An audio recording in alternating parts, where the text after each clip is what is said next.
오늘 우리 30주제로 풀어쓴 기독교 강요 이 12번째로 위격적 연합을 통한 양성의 교통, 그리스도의 선지자 왕 그 제사장 직분 삼중직에 대한 그런 말씀을 우리가 함께 나누고자 합니다.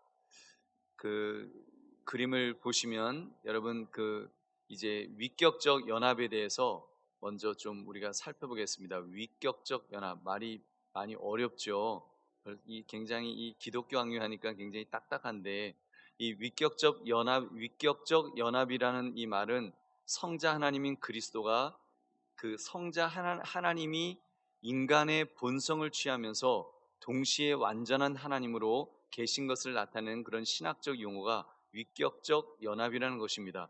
신이 불완전한 인간의 몸을 입었는데 완전한 신으로 계신다고 하는 신으로 계신다고 하는 그런 아주 신비한 그런 내용입니다. 한 위격 안에 신성과 인성을 이루게 됨으로써 그리스도의 통일성과 성육신하신 그리스도를 묘사하기 위함이라는 것입니다. 한 위격 안에 그 성자 예수 그리스도잖아요. 성자 하나님이시잖아요. 성자 하나님 안에 신성과 인성을 이루심으로 이제 그리스도가 이 성육신하신 그리스도를 묘사하는 것이 위격적 연합이라는 것입니다. 다시 말해서 위격적 연합이란 두 본성으로 한 인격을 이룬다고 하는 것, 그 신성과 인성을 통해서 한 인격을 이룬다고 하는 그런 의미를 담고 있습니다. 그래서 신성과 인성이 고유한 속성을 유지한 채 한 인격 가운데 그렇게 연합이 되었다. 그래서 영원하신 하나님의 아들이 한 분 예수 그리스도가 되셨다라고 하는 그런 의미인 것입니다. 제2위 하나님이 동일한 위격으로 양성의 연합을, 그래서 인성과 신성을 다 연합하여 이루셨다고 하는, 하여튼 여러분 위격적 연합이라는 것은 신성과 인성이 어찌되건 연합하여 이렇게 그리스도 안에서 그 하나 되셨다고 하는 그런 의미라고 생각하시면 될 것 같습니다. 그래서 성육신 후 주님의 인성은 언제나 신성과 함께 있었습니다. 그러므로 언제나 참 하나님과 참 사람으로 우리 주님은 우리를 중보하신 줄 믿으시기 바랍니다. 그래서 예수님은 참 하나님이시면서 참 인간으로서 우리를 중보하시는 그런 중보자가 되어주셨다는 것입니다. 그러므로 성육신은 가장 위대한 그 신비입니다. 하나님의 아들이신 채로 사람의 아들이 되셨다고 하는 것, 하나님의 아들이신 채로 사람의 몸을 입고 이 땅에 오셨다고 하는 것이 이게 보통 일이 아닙니다. 여러분 말씀이 육신이 되셨다 그랬잖아요. 말씀이 어떻게 육신이 되셔요? 말씀이 육신이 되셨다. 이건 영원하신 말씀이 육신으로 변했다거나 섞여서 혼합되었다는 것을 의미하지가 않습니다. 하나님의 아들이 사람이 되셨다고 해서 그 고유한 그 신적 본질이 손상되지 않는다는 것입니다. 역으로 인성 역시 신성과 연합함으로 그 속성이 변화되거나 변질되지 않는다는 것입니다. 여러분 이런 말이 나오게 된 배경은 이제 저거예요. 신이 인간의 몸을 입으셨는데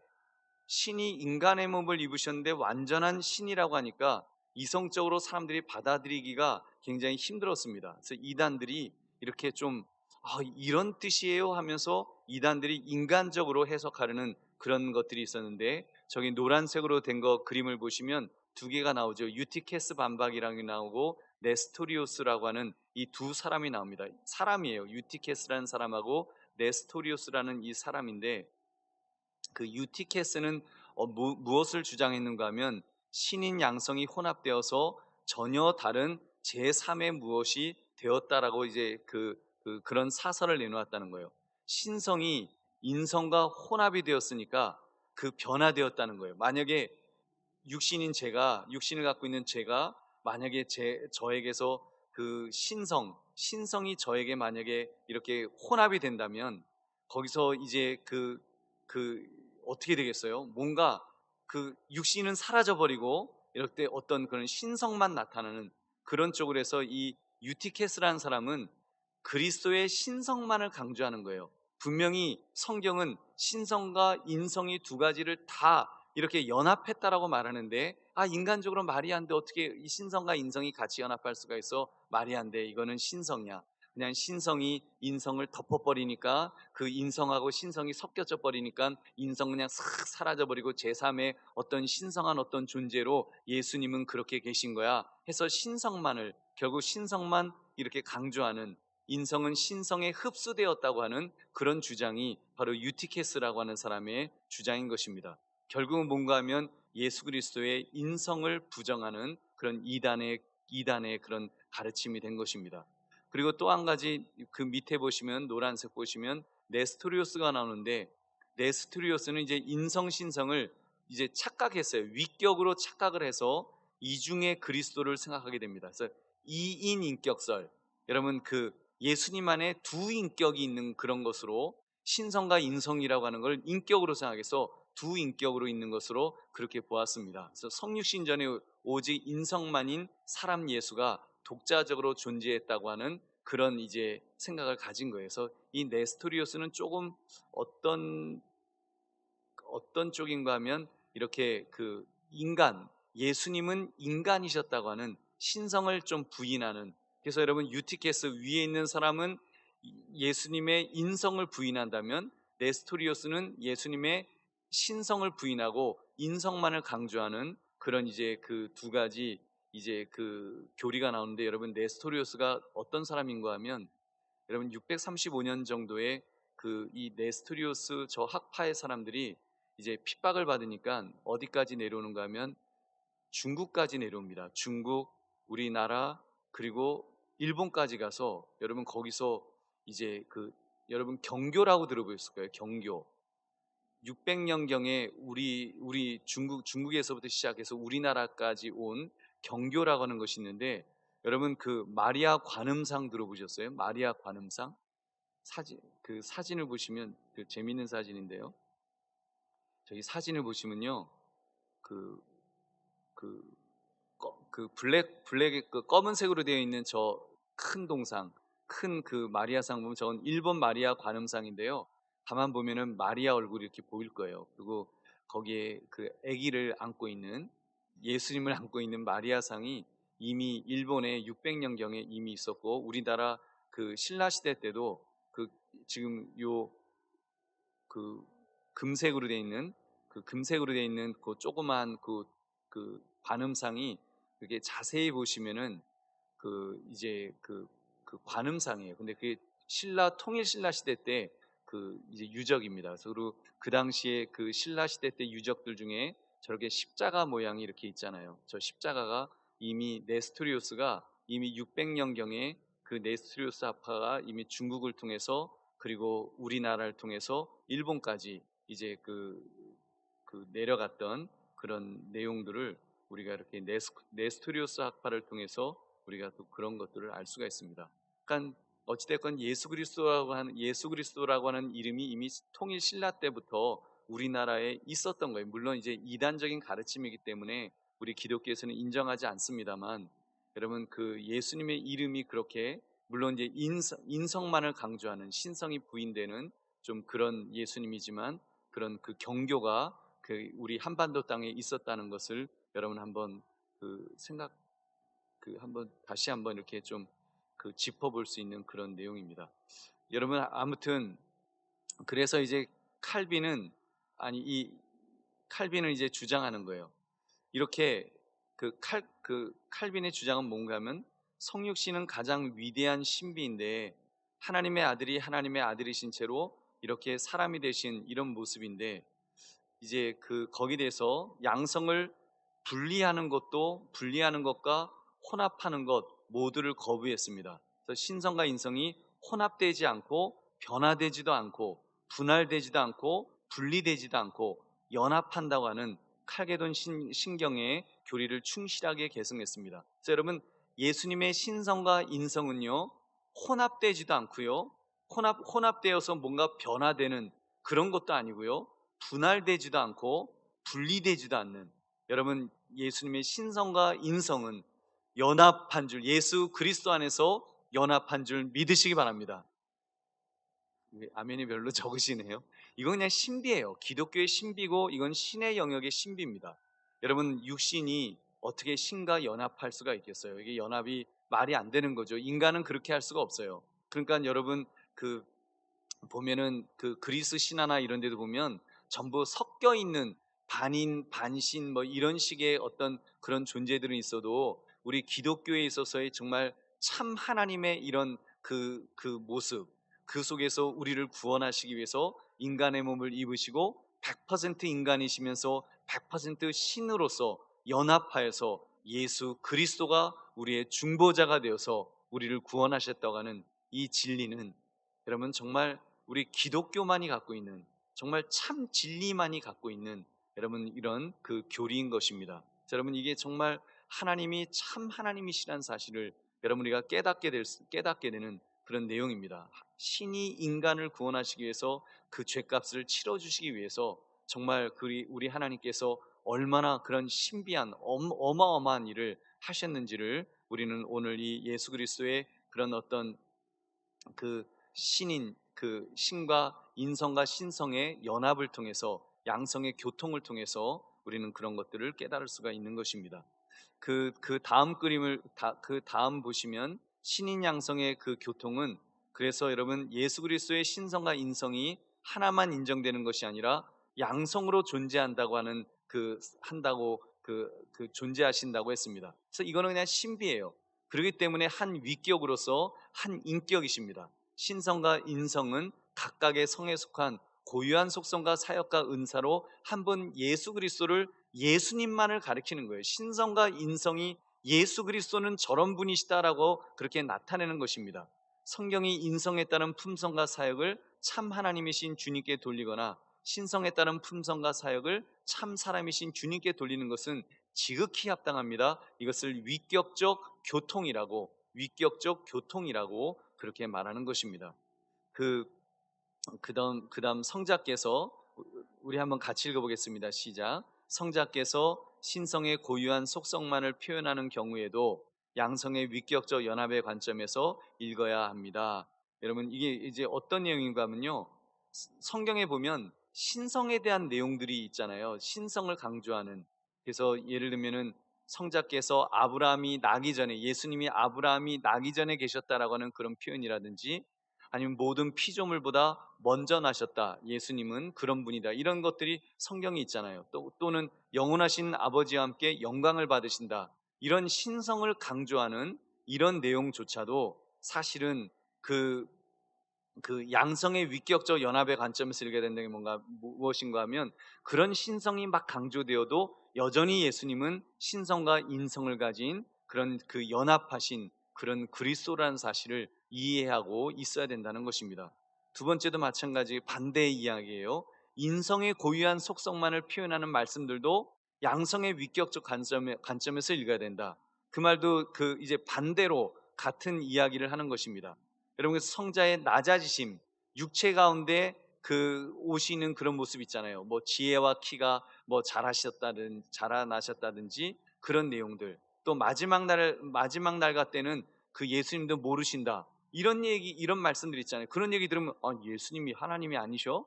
어떻게 예수님이 하나님이신 예수님이 어떻게 그걸 모르실 수가 있어? 이제 그럴 수가 있어요. 그는 인성에 대한 하나님의 인간인 예수 그리스도의 인간인 면을 이렇게 강조하는 그런 성경 구절들인데요. 그런 구절들을 우리가 읽더라도 그 구절을 읽으면서 예수님이 그날과 그때를 모르신다고? 그러면 모르시니까 예수님은 하나님이 아니야, 예수님은 그냥 인간이야, 하나님 아니야, X, 이게 아니라는 거예요. 여러분, 그런 인성에 관한 그런 성경 구절을 읽더라도 여전히 여러분 우리는 같은 시각에서 인성과 신성을 가진 그런 그 연합한 그런 신인 양성의 그런 하나님이시란 것을 여러분 생각하면서 그런 구절들을 읽어야 된다라는 것입니다. 여러분 세 번째도 마찬가지예요. 신성의 고유한 속성과 인성의 고유한 속성이 함께 표현되는 본문들은 오직 위격적 연합에 따른 속성 교통의 관점에서만 바로 이해할 수 있다. 이것도 마찬가지예요. 혼합 구절 같은 경우, 하나님이 자기 피로 사신 교회라든지 영광의 주를 십자가에 못 박지 아니하였느냐, 뭐 이런 말씀들, 그가 우리를 위하여 목숨을 버리셨으니. 그래서 여러분 이렇게 신성과 인성이 섞여 있는 그런 내용이라고 할지라도 우리는 읽을 때마다 늘 그 신인 양성의 그런 예수 그리스도의 모습, 전체적인 예수님, 신성과 인성을 가진 예수 그리스도라는 관점에서 모든 예수님에 관한 성경 구절을 그렇게 이해해야 된다고 하는 그 내용인 것입니다. 네 번째도 마찬가지예요. 신성이나 인성으로 특정할 수 없는 경우로서 동일한 말씀으로 양성을 동시에 나타내는 본문들도 위격적 연합에 따른 속성 교통의 관점에서 읽어야 한다. 이건 예를 들면 예수 그리스도가 죄를 사하는 권능을 가지셨다.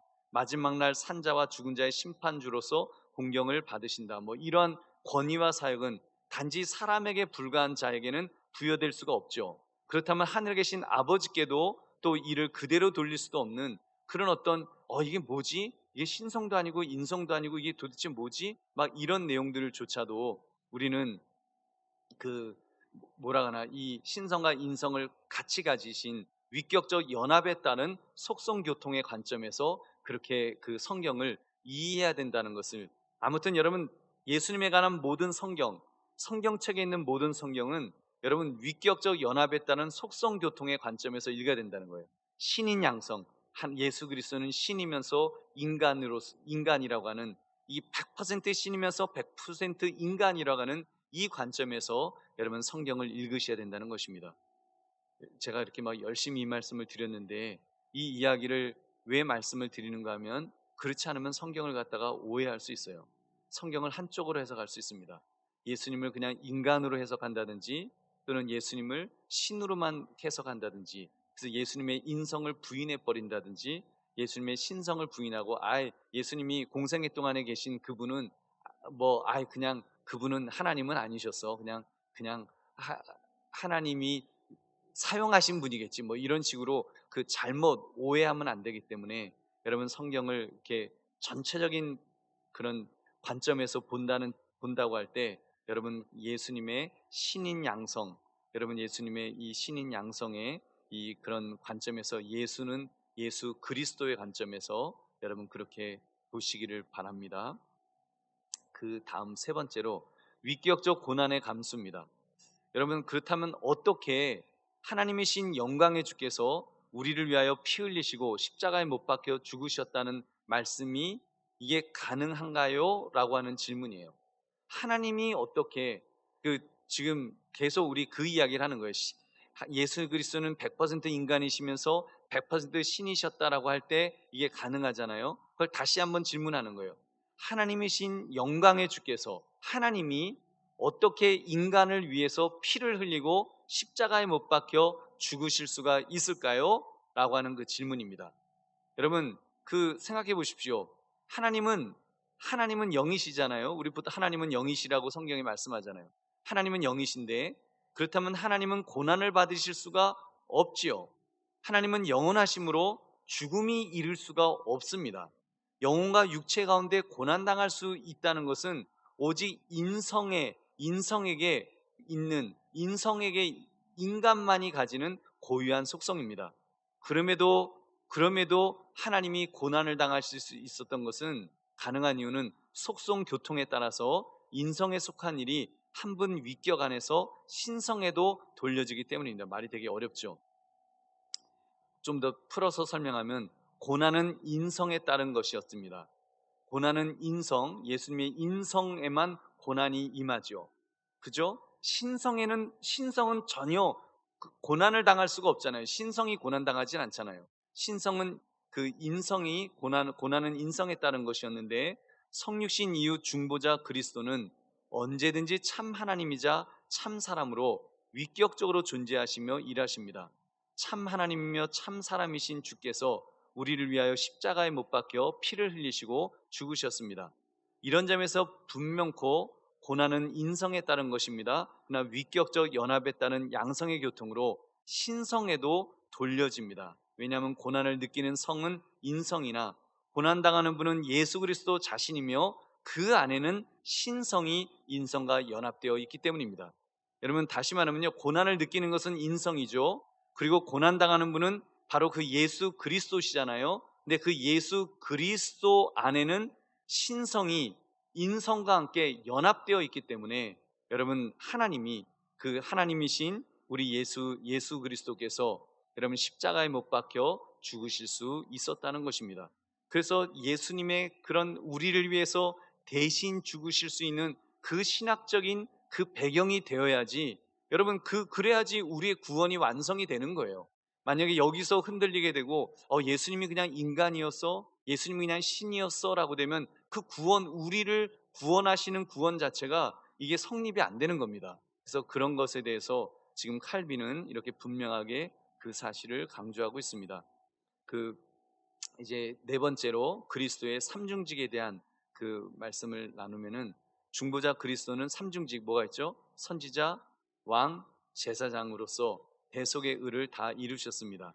그분의 계속적 중보는 다 이루신 자신의 의를 여전히 전가해 주시고 있으신데, 예수님은 이미 다 이루셨잖아요. 의를 다 이루셨는데 그 의를 이제 우리에게 계속하여 예수 그리스도의 의를 우리에게 전가해 주시는 거예요. 우리에게 주시는 거예요. 그래서 여러분, 우리도 예수 그리스도를 믿을 때 그 의가 우리에게 전가되는 것입니다. 그래서 우리를 의롭다 하시고, 우리가 그 칭의, 여러분, 의롭다 하심을 받고 하나님의 자녀가 되고, 우리가 하나님을 향해서 아버지라고 부르면서 구원으로 가는 그 길을 갈 수 있는 줄로 믿습니다. 여러분, 그래서 첫 번째로 이제 그리스도의 그 삼중직에 대해서, 그리스도는 선지자 직분을 감당하셨으며 지금도 감당하신다라고 하는 이제 그 부분입니다. 여러분, 구약 백성은요, 선지자를 통해서 이렇게 유익한 가르침과 구원에 충분한 것들을 이렇게 들었었습니다.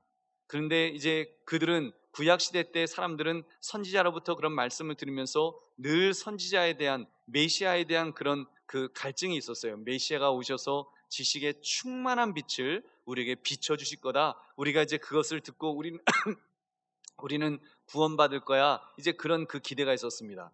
여러분, 잘 아시는 것처럼 사마리아 여인, 그 물가의 그 우물가의 그 사마리아 여인처럼 그리스도가 오시면 모든 것을 알게 되리라고 그렇게 믿었습니다. 여러분, 히브리서 우리 오늘 본문 말씀 한번 같이 읽겠습니다. 시작.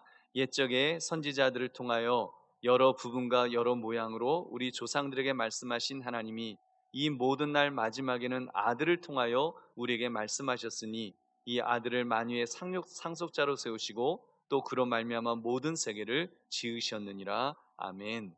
그러면 여러분, 하나님의 자녀로 거듭난 자는 누구나 그 예수 그리스도의 말씀을 들어야 되는 것입니다.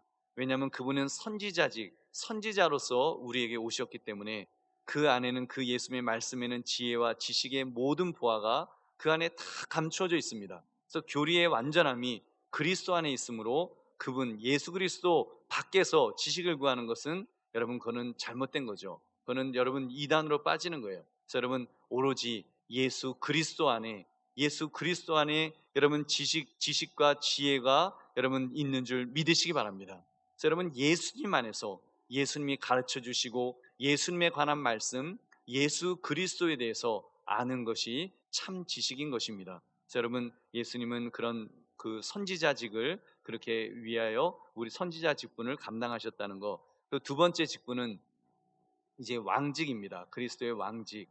그리스도의 왕직과 관련해서는 그분의 힘과 영원성을 주목해야 됩니다. 자, 여러분, 그리스도는 성자 하나님으로서 피조물에 대한 왕권을 가지고 계십니다. 그리스도는 교회의 머리로서 교회의 몸인 성도들에 대한 왕권을 가지고 계시는데, 그 왕권을 통해서 그의 왕국이 먼저 성도들의 마음과 생활 속에 세워집니다. 그래서 예수 그리스도의 그 왕권이 사실은 교회의 머리로서 예수 그리스도를 통해서 우리에게 먼저 세워지는 것입니다. 그리고 그 왕권은 현세에서 시작되어 내세에 가서 우리가 이제 완성이 되겠죠. 그 왕권은 단지 지배하는 것이 아니라 성령의 선물들로 내적 외적으로 채워주심을 의미합니다. 그래서 그리스도의 다스리심은 아버지로부터 받은 모든 것이 우리와 교통되게 하심에 있다. 지금 그분은 자신의 권능으로 무장시키고 가르치며 자신의 아름다움과 장엄함을 장식하고 자신의 부유하심으로 우리를 부유하게 하신다. 아멘. 여러분, 왕이신 그 우리 예수 그리스도께서는 우리를 부유하게 만들어 주실 줄로 믿습니다. 이러한 통치는 그리스도의 의의 정가로 말미암는데, 우리가 그리스도의 옷 입은 이 곧 그분의 통치, 여러분, 그 그리스도의 옷 입음을 통해서 우리는 예수 그리스도의 통치를 우리는 받는 것입니다. 그리고 그리스도가 중보자로서 다 이루신 의를 모두 전가해 주시면 구속의 이제 중보직이 이제 끝이 난다는 거예요. 그때 주님은 이제 하나님 나라에서 이제 그 하나님 나라의 자신의 나라, 하나님의 나라를 이제 하나님에게 바치면서 만유의 주로서 만유 안에 계시고 그리하여 창조와 타락 전의 본래의 영광을 누리시며 이제는 제2위 하나님의 고유한 속성대로 역사하시게 된다라는 것입니다. 그리고 세 번째, 그리스도의 그 멜기세덱의 반차를 쫓는 제사장직, 제사장으로서의 자신의 거룩하심으로 우리를 하나님과 화목하게 하시는 그 역할을 우리 예수님이 하십니다. 그래서 주께서 자신을 거룩하게 하심은 오직 대속의 역사를 이루기 위함이셨습니다. 우리를 위한 속죄물이 되셨습니다. 제사장으로서 친히 자신을 제물로 드리신 거예요. 예수님은 제사장직을 감당하시는데 자신이 제물이 되었어서 그렇게 제사장직을 감당하였습니다. 그러므로 오직 주님만 우리를 위한 사함이 되십니다. 여러분, 다르게 우리의 죄를 용서해 주실 수가 없어요. 여러분, 공의의 하나님께서는 그냥 죄를 지으면 정령 죽으리라 그랬으면 이건 죽는 것이지, 공의의 하나님께서 나 마음이 바뀌었어 그냥 살려줄게 한다고 살려줄 수가 있는 게 아니에요. 그거는 공의롭지 못하잖아요. 공의의 하나님은 한 번 말씀하셨으면 반드시 죽이셔야만 하는 것입니다. 그게 공의의 하나님이세요. 여러분, 그 공의를 이루시기 위해서 예수 그리스도께서 대신 그 제물이 되어 주셨어요. 대신 죽어 주신 거예요. 그래서 하나님의 말씀을 이루신 거예요. 하나님께서 한 번 뱉으신 말씀, 죄를 지으면 정령 죽으리라고 하신 그 말씀을 예수님이 인간의 몸을 대신 입으시고 성자 예수 그리스도께서 대신 죽어주심으로 우리의 죄값을 여러분 사하여 주신 줄로 믿습니다. 그 오직 주님만 우리를 위한 사함이 되시는 거예요. 그리스도가 영원한 화목의 법에 따라서 우리를 위한 희생제물이 되시고 영원한 중재자로서 하늘 성소에서 우리를 위해 기도하심으로써 우리를 자신과 연합체로 그렇게 묶으셨습니다. 그리고 제사장으로서 우리를 위해 중보하심으로써 그리스도가 여전히 하늘 성소에서 우리를 위해 중보하심으로 우리 각자의 구원을 끝까지 이루시는, 그래서 지금도 제사장 직분으로 우리 예수 그리스도는 지금도 하늘에서 그렇게 그 직분을 계속 중보적 직분을 계속 이어가시고 계십니다. 여러분, 그래서 우리가 예수님 덕분에 우리는 천국 가는 줄 믿으시기 바랍니다. 우린 예수님 덕분에 가는 거예요. 중보적 그 사역을 제사장직을 감당하시면서 친히 제물이 되어 주셔서 어린 양으로서 그렇게 죽어주심으로, 그리고 그 사역을 계속 중보적 사역을 지금 하고 계시기 때문에 여러분, 우리가 이렇게 태어나고 우리 자녀들도 예수 믿고 구원받고 하는 그 사역을, 그 구원을 우리가 계속하여 얻을 수 있는 줄로 믿습니다. 그 중보자 예수 그리스도, 제사장이신 예수 그리스도는 우리를 끝까지 천국까지 이끌어 주실 줄 믿으시기 바랍니다. 이제 말씀을 맺을게요. 그리스도의 삼중직을 다시 정리하여 말씀을 맺겠습니다. 여러분, 예수님의 삼중직, 예수님은 선지자로서 진리의 영을 부어주시며 생명의 길을 알려주십니다. 그에게는 지혜와 지식의 모든 보화가 있어서 정말 예수님을 통해서 우리는 모든 것을 깨닫게 되는 것입니다. 또 왕직이 있어요. 예수님은 성령의 내주하심 속에서 우리를 다스리십니다. 통치 방식은 그가 다 이루신 모든 의를 바로 우리에게 전가시키는 방법으로 우리를 다스리십니다. 그리고 우리도 주님과 함께 다스리도록 그렇게 해주실 것입니다. 그리고 마지막으로 제사장직이 있어요. 그는 대제장으로서 특히 제물이 되어 주셨습니다. 그래서 이제는 하늘 성소에서의 영원한 중보 사역을 완성하셨습니다. 우리는 예수 그리스도를 통하여 죄 사함을 받았고 이제 때를 따라 돕는 은혜를 얻기 위해서 이제는 은혜의 보좌 앞에도 우리는 담대하게 나아갈 수 있는 줄로 믿습니다. 예수님 때문에 나아갈 수 있는 거예요. 대제장이신 예수 그리스도 때문에 여러분, 우리는 은혜의 보좌 앞에 그렇게 나아갈 수가 있습니다. 중보자가 되시는 그분을 의지해서 우리는 나가는 거예요. 그분이 어떤 분이라고요? 지금 계속해서 우리가 나눴던 그 내용은 그거예요. 예수님이 인간의 몸을 입고 오셨다는 거, 그렇지만 하나님이시라는 거, 사실 여러분, 이게 제일 중요한 거예요. 인간의 몸을 입으셨다는 거, 그렇지만 하나님이시라는 거예요. 여러분, 인간의 몸을 입으셨기 때문에 하나님이 아니신가? 그럴 수 있어요. 아니면 하나님이시면 그러면 인간의 몸이 그게 가짜인가? 그렇게 생각할 수 있어요. 그래서 그렇게 이단들이 생겨나는 거예요. 이성적으로 판단하면서 그게 말이 돼? 말이 안 되잖아요. 1 더하기 1이 어떻게 1이야? 1 더하기 1은 2인데 그럼 뭔가 잘못된 거지? 공식이 잘못됐으니까 고쳐야지.